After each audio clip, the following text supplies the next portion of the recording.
Hi, AP Art History kids. We're going to be talking about some Islamic architecture, and today we're going to be talking about the Dome of the Rock.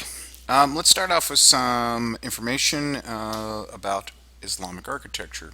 First thing we need to know is that Mecca and Medina remained the holiest Muslim cities in the Islamic community, and under the Umayyad caliphs, the political center, we would see moves from Medina to the Syrian city of Damascus. And you have to ask yourself, well, why do leaders move one capital to another capital? And a lot of that is because they don't want people to remember what leadership was like prior to this new person coming in. So sometimes they'll move from one capital to another capital. And that same thing will happen under the Abbasid Empire. We'll go from Damascus to Baghdad. Let's talk about architectural inspiration. Muslim architects, are inspired by the Roman and the Byzantine architecture of the Eastern Mediterranean. Muslims become enthusiastic builders of shrines and mosques and palaces. We're talking about the simple congregational mosque with hypostyle columns, which are modeling after the founder's house, after Muhammad's house, and that would eventually give way to new types such as the cruciform and the centrally planned mosques. Now, tombs, we've talked about places for people who've passed. Tombs were officially discouraged in Islam, but yet we would see them take off in their construction in the 11th century and onward.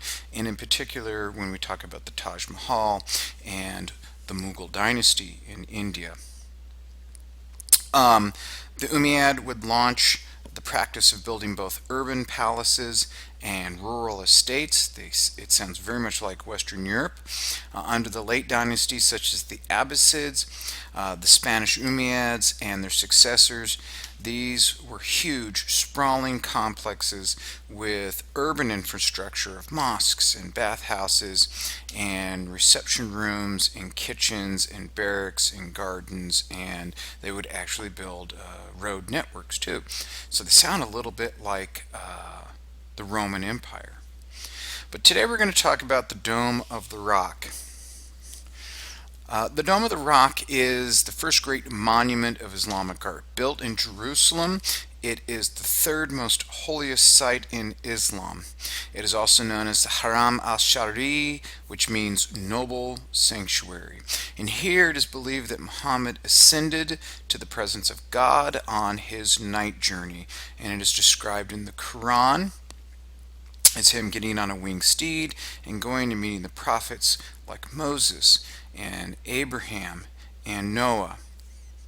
Jews and Christians variously associated the same site that we see this structure sitting on as the Temple of Solomon, the site of the creation of Adam, and the place where the patriarch Abraham was going to sacrifice his son at the command of God. But in 691 to 692, the Umayyads had completed the construction of a shrine that went over the rock in which Muhammad had ascended into his night journey. And using outside artists, Syrian artists trained in the Byzantine tradition, they built this beautiful holy site. The Dome of the Rock is the first architectural manifestation of Islam's view of itself as a completing the prophecies of those faiths and superseding them. The Dome of the Rock imitates the centrally planned form of early Christian and Byzantine structures known as the martyria, Martyria. It's a vocabulary word you should be able to define. However, unlike its model, it is crowned with a dome that dominates the skyline of Jerusalem. The dome is gold. It kind of stands out. And this is what's different from early Christian and Byzantine structures, is that they were very plain. Those structures are plain on the outside, but here, this is sort of like, as you're looking on this image, it is like a beacon calling out to you. It is decorated with opulent marble veneer, and the mosaics inside its exterior tiles The dome surmounted an octagonal drum and pierced with windows and supported by arcades. So here's a drawing of what the floor plan would be. You can see it does have that central plan that we've seen in other churches. It is octagonal in structure, and you see where the drum and the dome, how the dome sits on the drum. Well, let's take a look at this beautiful photograph here. And again, the structure is supported by arcades with alternating piers and columns. It covers the central space that contains the rock. These arcades create concentric aisles. These would be known as ambulatories that permit visitors to circumambulate the rock. That means to walk around. Above we would see inscriptions from the Quran interspersed with passages from other texts, including information about the building itself.